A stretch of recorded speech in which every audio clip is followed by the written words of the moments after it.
If there's one thing most people know about the dodo bird, it's that they were dumb. If they had been human, they would have been the kind of person who'd change his pants while driving. Yes, legend has it, this creature was only really ever a danger to itself, a true poster child for the Darwin Awards.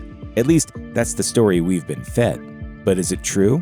Turns out the whole story that the dumb dodo got itself hunted to extinction by being so stupid may have been a big load of doo-doo. Leon Classen, professor of vertebrate paleontology and evolution at Netherlands Maastricht University, believes the Dutch sailors who first encountered the bird in 1598 didn't actually hunt the birds to extinction, though the sailors likely had an indirect role in the demise of the species. Previously, it was believed that birds were fat and were hunted for food. But in the dense jungles of their native Mauritius, the bird would have been much leaner than previously thought, and therefore not as appetizing of a meal. Further, these jungles would have also made it much harder for the few hundred sailors to catch the birds, regardless of how unafraid the dodos were of human beings. Claessens believes the real problem was the rats and other animals that would have landed with the sailors.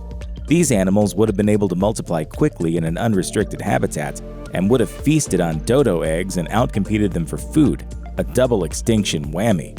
And then the triple whammy hit: rapid habitat loss. The island of Mauritius was not initially considered very valuable, just a place for ships to stop over. Some even thought the island was cursed due to a large amount of shipwrecks in the area. That all changed when the Dutch realized they could export the island's ebony wood for sale, which became the island's primary economic activity. Not long after, settlers were turning the once wild island into a big agricultural plantation, leading to heavy deforestation and loss of native plant species.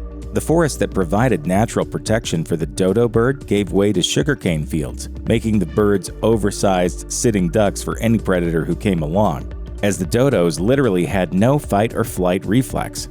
Lack of flight also made dodos ill-suited to surviving natural disasters. Evidence has been found that even before human settlement, many of the birds died in flash floods brought on by cyclones.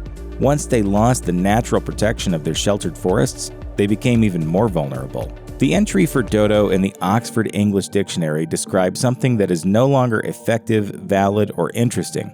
And the origin of the word comes from the Portuguese dodo, translating to simpleton.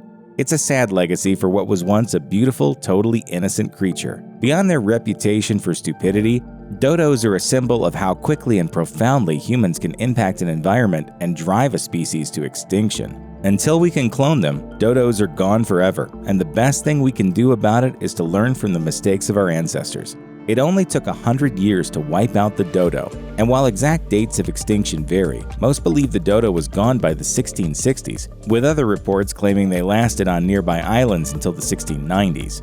In the grand scheme of things, it doesn't matter much, because either way, the bird and just about every trace of it is gone forever. All we've got are a few records and sketches from sailors, and one or two shoddily stuffed birds in museums. We're hardly even sure what color they were. Most paintings from the time show dodos with white feathers, but first-hand accounts describe them with gray to black plumage.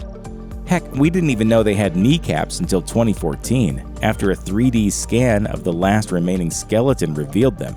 So, have we learned our lesson?